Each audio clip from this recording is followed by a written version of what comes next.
आपने एक नया अकाई MPK मिनी कीबोर्ड खरीदा है और आप इसे एबल्टन के साथ चलाना चाहते हो। ये आपका पहला मिडी कीबोर्ड है। Congratulations for that. आज की वीडियो में हम देखेंगे आप इसको किस तरीके से एबल्टन के साथ अच्छे से कनेक्ट कर सकते हो और आप इसके सारे फीचर्स को किस तरीके से लेवरेज कर सकते हो अपने म्यूज़िक प्रोडक्शन की जर्नी में। तो चलिए शुरू करते हैं। सबसे पहले हम अपने MPK मिनी को कनेक्ट करते हैं अपने कंप्यूटर के साथ। जैसे मैं इसे कनेक्ट करता हूँ आप देख पा रहे हो कि यहाँ पे एबल्टन लाइव लिखा हुआ आ रहा था, लेकिन वो आपके केस में नहीं आएगा। वो क्यों नहीं आएगा? क्योंकि हमें उसकी सेटिंग्स करनी पड़ेगी। तो मैं इस वीडियो में बताऊँगा कि आप उसकी सेटिंग्स कैसे करते हो। ठीक है, तो सबसे पहले क्या करनी है हमें, यहाँ पे आप देख पा रहे हो प्रोग्राम सेलेक्ट की एक बटन है, यहाँ पे दिखेगी आपको। ये अलग अलग वेरिएंट्स के जो MPK मिनी है उसमें अलग अलग जगह प्रोग्राम सेलेक्ट का बटन, कुछ का यहाँ दिखेगा कुछ का यहाँ दिखेगा। तो आप वो प्रोग्राम सेलेक्ट का बटन को प्रेस करिए। जैसे आप प्रेस करोगे फिर आप देख रहे हो ये पैड में एक जगह लाल कलर का सिंबल है। मैं अलग अलग पैड को अगर क्लिक करूँगा तो अलग अलग चीज़ सिलेक्ट होगी। फॉर इंस्टेंस कि मैंने इसको क्लिक किया तो यहाँ FL स्टूडियो आ रही है। वैसे ही करके अगर मैं इसको क्लिक करूँगा तो लॉजिक प्रो आ रही है हमारे लिए। मैंने इसको देखा कि यहाँ पर एबल्टन है तो मैंने अपने हिसाब से इसको जो हमारी पैड नंबर 2 ऐसे क्लिक किया, यहाँ पे एबल्टन आ रही है। मेक श्योर कि आप प्रोग्राम सेलेक्ट को प्रेस करके रखे हुए हो। ओके, आ जाते हैं अपने एबल्टन के विंडो में। यहाँ पे हमें आनी है ऑप्शंस में। ऑप्शंस में जाने के बाद हमें प्रेफरेंसेस में जानी है। प्रेफरेंस में जैसे क्लिक करूँगा आपको आना है लिंक टेम्पो मिडी यहाँ पर, और यहाँ पर आपको कंट्रोल सरफेस में MPK मिनी Mark 3, क्योंकि मेरा Mark 3 है तो मैं Mark 3 यहाँ पे सेलेक्ट करूँगा। वैसे इनपुट में MPK मिनी, आउटपुट में MPK मिनी, और यहाँ पे ये जो सारी ऑप्शंस है इसको मैंने ट्रैक, सिंक, रिमोट जो भी MPK मिनी से रिलेटेड है वो मैंने यहाँ पे डाल दी है। एबल्टन में सिर्फ इतना ही आपको करनी है। आगे बढ़ते हैं। अब हमारा यहाँ भी एबल्टन लाइव आ रहा है और यहाँ भी हमारी एबल्टन लाइव में हमने MPK की सेटिंग्स कर ली है, तो अब हम गुड टू गो है।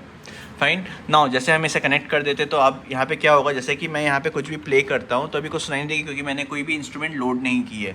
लेकिन जैसे मैं इसे यहाँ पे प्रेस करता हूँ तो आप देखना यहाँ पर एक येलो रंग का बिल्प हो रहा है।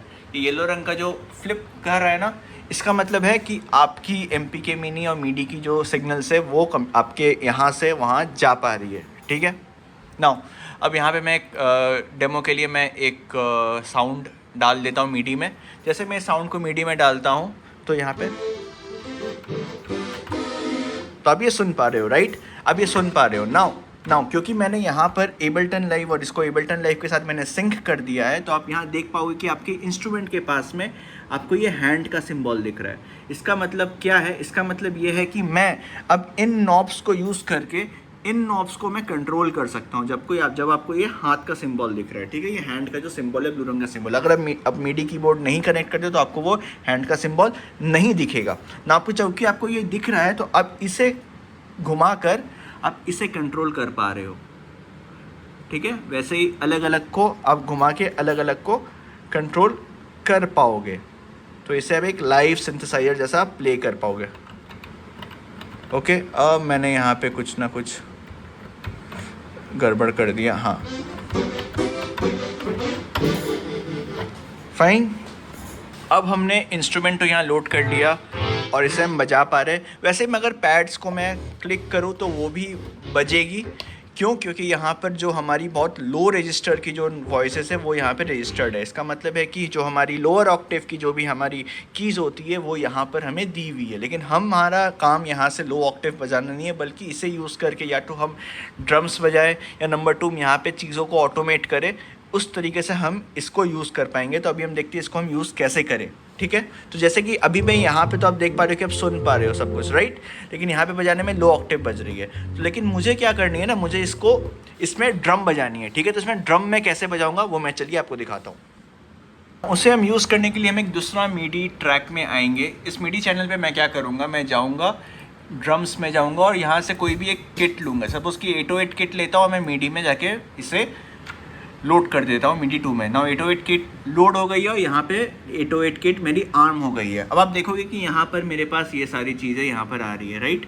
तो अब इसको प्ले करने के लिए क्या करना पड़ेगा, जैसे कि मैं इसे प्ले कर रहा हूँ, ठीक है, इससे मैं हिट कर रहा हूँ तो अब देखना मेरा बेस ड्रम येलो हो रहा है। वैसे उसके साइड वाला को मैं हिट करूँगा तो मेरा रिम शॉट बज रही है। उस तरीके से आप यहाँ पर आराम से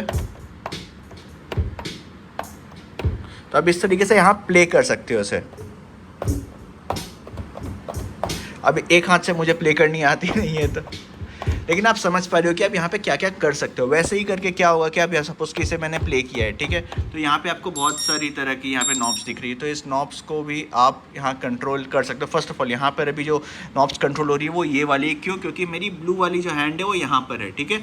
तो मैं क्या, जब भी इसे घुमाऊँगा तो आप देखना कि वो इस साइड वाली नॉब घूमेगी, ठीक है।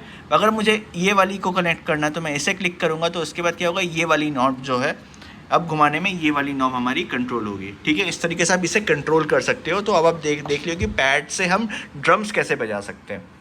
अच्छा, ऑन टॉप ऑफ डैट अगर मैं इसे बजा रहा हूँ ड्रम्स को, तो ये नीचे का 2 बजा, फिर मैं ऊपर का 2 बजाऊँगा तो ये ऊपर का 2 बजा, ठीक है। लेकिन यहाँ ऊपर में आप देखो कि और भी 2 मेरे पास है, राइट, यहाँ पे और 2 भी इंस्ट्रूमेंट है मेरे पास। तो ये बाकी इंस्ट्रूमेंट को मैं कैसे बजाऊंगा इस चीज़ से?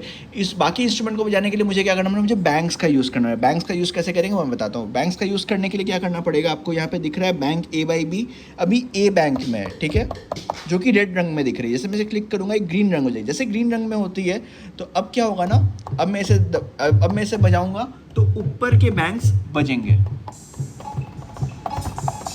तो अब इस तरीके से अब इस 8 पैड्स को यूज़ करके 16 पैड का मज़ा ले सकते हो। तो अब हमने ड्रम्स बजाना सीख लिया है, ड्रम्स कैसे कंट्रोल करना वो हमने सीख लिया। चलिए हम आते हैं फिर से आर्म करते हैं अपने सिंथ को। अब सिंथ में आते हैं। अब सिंथ में क्या है ना, यहाँ पर देखिएगा मेरे पास ऑक्टेव माइनस, ऑक्टेव प्लस है। ऑक्टेव माइनस में करूँगा तो लोअर ऑक्टेव चल जाएगा, और अगर मैं ऑक्टेव प्लस करूँगा तो आसान सा था, ठीक है। उसके बाद मेरा यहाँ पर आर्पीजिएटर है। आर्पीजिएटर किसी का यहाँ है, किसी का यहाँ है, तो वो डिपेंड करता है पर्सन टू पर्सन। तो यहाँ पर आर्पीजिएटर से मैं ऑन करूँगा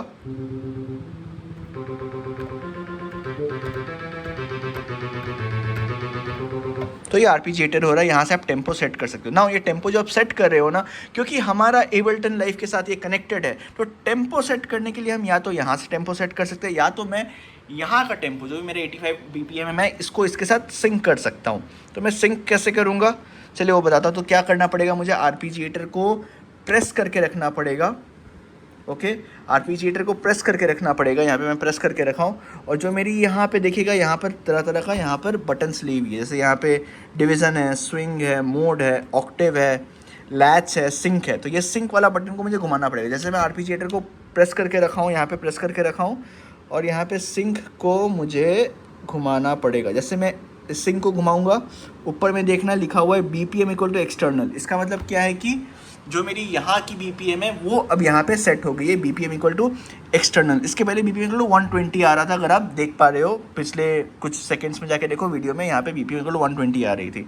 अब क्या होगा, अब मैं अगर इसे प्ले करता हूँ तो मेरी जो टेम्पो है ना, वो टेम्पो इसके साथ मैच करेगी। तो अब क्या होगा, मुझे इसको बजाने के लिए इसको पहले प्ले करना पड़ेगा। अब क्या होगा, जैसे ये प्ले करूँगा तो ये एक्सटर्नल में देखिएगा ये ब्लिंक कर रही है ना, ये ब्लिंक कर रही है। तो अब मैं इसे बजाऊँगा तो इसकी साउंड और इसकी टेम्पो अब इसके साथ मैच करेगा। अगर मैं इसका टेम्पो बढ़ा देता हूँ, जैसे मैं यहाँ पे 185 से मैं इसे 170 जो भी है 167 कर दिया, तो ईजी। तो आर्पीजिएटर ने आपने देखा कि ये कैसे प्ले होता है, राइट नाउ। अब मुझे क्या करना, मैं आपको और एक इंटरेस्टिंग चीज़ दिखाता हूँ। यहाँ पर आपको दिखेगा सिंक के जस्ट साइड में लैच, ठीक है। लैच क्या होता है कि मैं एक बार इसे प्ले कर दूँ और ये बजता रहे, इसे प्ले कर दो और ये बजता रहे, ठीक है। तो इसे मुझे ऑन करनी पड़ेगी। सेम मुझे करना पड़ेगा, यहाँ पे आर्पीजिएटर प्रेस करके रखना पड़ेगा और लैच को घुमाना पड़ेगा। जैसे मैं लैच को घुमाऊंगा तो अब देखो कि यहाँ पे लैट इक्वल टू ऑन हो गया है, ठीक है। अब क्या है, अब मैं सपोज कि एक C माइनर कॉर्ड बजाता हूँ, अब ये बजा जा रहा है जब तक मैं कुछ अलग कॉर्ड बजा दूँ, जैसे कि A माइनर या G या E माइनर, ठीक है। तो इसको हम बोलते हैं लैच। लैच को ऑफ करने के लिए मुझे फिर से इसे प्रेस करके इसे उल्टा घुमाना पड़ेगा, तो लैच ऑफ हो जाएगा, सिंपल। अब जो आपने ये आर्पीजिएटर देखा, ये आर्पीजिएटर सिर्फ यहाँ काम करता है, कीज़ में काम करता है, पैड्स में काम नहीं करता है।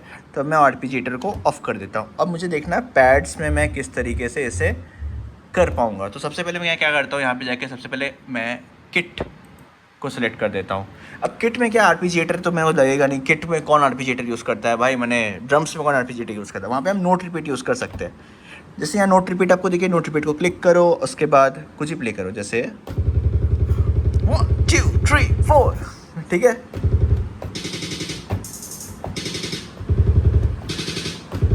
मज़ा आ गया ना, मज़ा आ गया ना। ना यहाँ पे कंप्लीट नहीं हो रहा है, यहाँ पे आप देखना।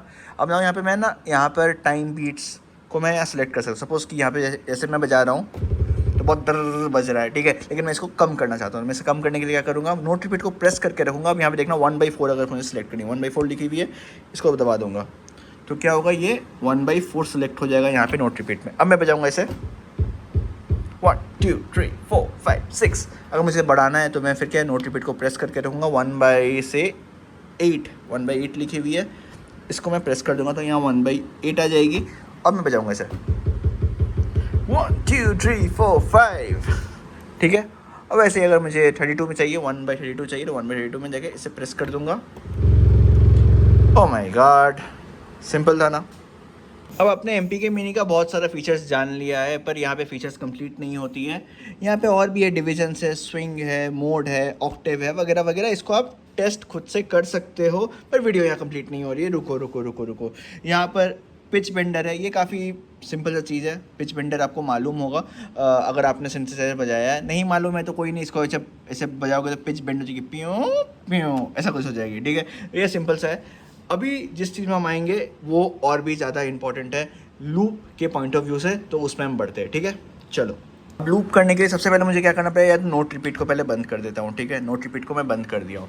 अब मैं क्या करूँगा ना, यहाँ कुछ सिमुलेट करने की कोशिश करूँगा। जैसे कि सपोज़ कि मेरे पास ना 4 तरह की ड्रम की आवाज़ है, 4 तरह की ड्रम की आवाज़ को मैं बजाना चाहता हूँ एक के बाद एक। लेकिन मैं क्या करना चाहता हूँ, मैं यहाँ से जाके मैनुअली प्ले नहीं करना चाहता हूँ, बल्कि मैं चाहता हूँ कि मैं यहाँ से एक को प्रेस करूँ तो एक ड्रम की आवाज़ बजे, दूसरे को प्रेस करूँ दूसरे ड्रम की लूप बजे, तीसरे को प्रेस करूँ तीसरे ड्रम की लूप बजे। तो इसे मैं कैसे करूँगा, चलिए वो जानते हैं।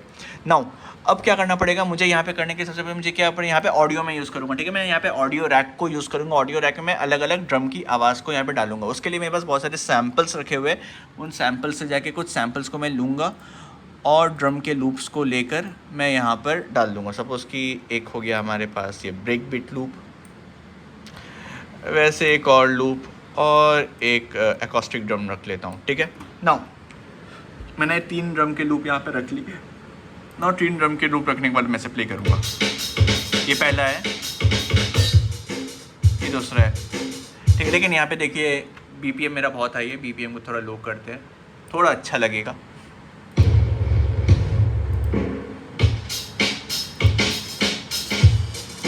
अब हमारा इंटेंशन है कि हम इन चीज़ों को यूज़ करके उसे प्ले करें, पर वो प्ले कैसे होगा चलिए वो जानते हैं। नाउ आप यहाँ देख पाओगे, यहाँ पर ऊपर में आपको मिडी लिखी हुई है, ठीक है। इस मिडी को क्लिक करो। जैसे आप मिडी को क्लिक करोगे ये कुछ भूत सा यहाँ छा जाएगा। भूत सा नहीं छाएगा। यहाँ पे क्या करनी है आपको, जिस चीज़ को भी आपको ऑटोमेट करनी है यहाँ पे उसे क्लिक है। सपोज़ कि मुझे ये प्ले बटन को ऑटोमेट करनी है, तो मैं ये प्ले बटन को क्लिक करूँगा और उसके बाद जाकर मैं इसे प्रेस कर दूँगा, तो यहाँ पे 10/C1 आएगा और यहाँ पर भी कुछ चीज़ रजिस्टर हो जाएगी। वैसे अगर मुझे इसे प्ले करनी है तो इसमें जाऊँगा और सेकंड वाले को रजिस्टर मार दूँगा। सेकंड वाला रजिस्टर हो गया C#1 में, और इसको जाकर इसको रजिस्टर मार दूँगा तो ये भी रजिस्टर हो गई है। और मुझे पॉज करनी है तो मैं ये पॉज वाले को क्लिक मारूँगा और इसमें रजिस्टर मार दूँगा तो ये भी रजिस्टर हो गई है, ठीक है। नाउ मैं क्या करूँगा, यहाँ ऊपर जाऊँगा, मिडी को फिर से क्लिक कर दूँगा। अब ये सब भूत यहाँ से निकल गया है। अब इसे मैं फिर से प्ले करता हूँ। प्ले करने के लिए क्या करना पड़ेगा मुझे, पहले 1 2 3 4 1 2 3 4 1 2 change 1 2 3 it's a 1 2 3 it's a 1 2 3 now cinematic 1 2 way 1 2 3 4 way ciao। अब बीट में नहीं आ रहा बट ठीक है, आप समझ पा रहे हो कि ऐसा भी से कंट्रोल कर सकते हो। और यहाँ से मैं स्टॉप, ठीक है। इस तरीके से हम कंट्रोल करते हैं, ऑटोमेट करते हैं अपने लूप्स को और अपने पूरे एबल्टन को through our MIDI keyboard. Okay, thanks for watching. आशा करता हूँ आपको वीडियो बहुत पसंद आया होगा। अगर आप यहाँ तक बन चुके हो तो प्लीज़ यार वीडियो को लाइक करना, चैनल को सब्सक्राइब करना। कोई भी डाउट्स हो कमेंट्स में मुझे बताना, मैं कोशिश करूँगा उसके ऊपर या तो वीडियो बनाने की, या मैं कोशिश करूँगा उसको कमेंट्स में आंसर करने की, ठीक है। कोई भी डाउट्स हो, कुछ भी अगर सीखना हो, कुछ भी जानना हो तो मुझे ज़रूर बताइएगा, मैं उसके ऊपर एक वीडियो बनाऊँगा। थैंक यू, बाय, खुदा हाफिज़, जय श्री राम, बाय।